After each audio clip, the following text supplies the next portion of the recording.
అందరికి హాయ్ అండి. ఈరోజు ఈ రేగాయలు మేము చిన్నప్పుడు ఎలా చేసుకొని తినేవాళ్ళము అలా ఇప్పుడు మీకు ఈ వీడియోలో చూపెడతా. ఇదిగో మా ఇంటి దగ్గరే ఉండే రేగాయ చెట్లు కూడా. చిన్ననాటి జ్ఞాపకాలు గుర్తొచ్చాయి మీకు కూడా. మా వీడియో లాస్ట్ వరకు చూడండి. తెచ్చుకున్నాం కదా, పొయ్యి మంట వేసుకున్నాం, మూకటి పెట్టుకున్నాం. ఇక కొన్ని నీళ్లు పోసుకున్నాం. మేము చిన్నతనంలో ఇట్లనే పనులో పోయేటప్పుడు కూడా ఇట్లా వేసుకొని పోయేదన్నమాట. ఇలా నీళ్ళల్లో వేసుకున్నాం.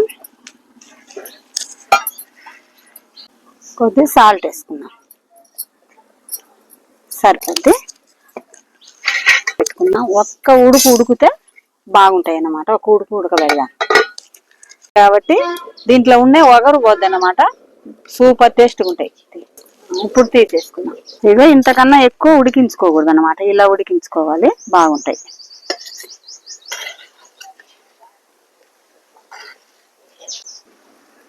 ఇంత కొద్ది చింతపండు వేసుకున్నాం.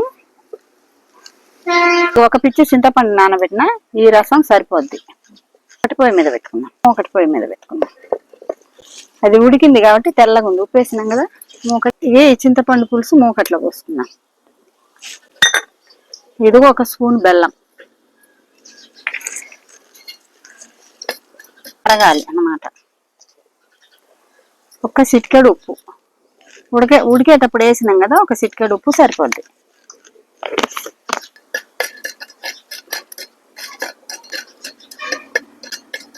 ఇప్పుడు మొత్తం బెల్లం కరిగింది కదా చింతపండు పులుసులో. ఇప్పుడు వేసేసుకున్నాం. ఒక చిటికెడు కారం వేసుకున్నాం. కారం ఇష్టం ఉన్న వాళ్ళు వేసుకోవచ్చు, ఇష్టం లేకుంటే ఉట్టిగానైనా వేసుకోవచ్చు. ఇట్లా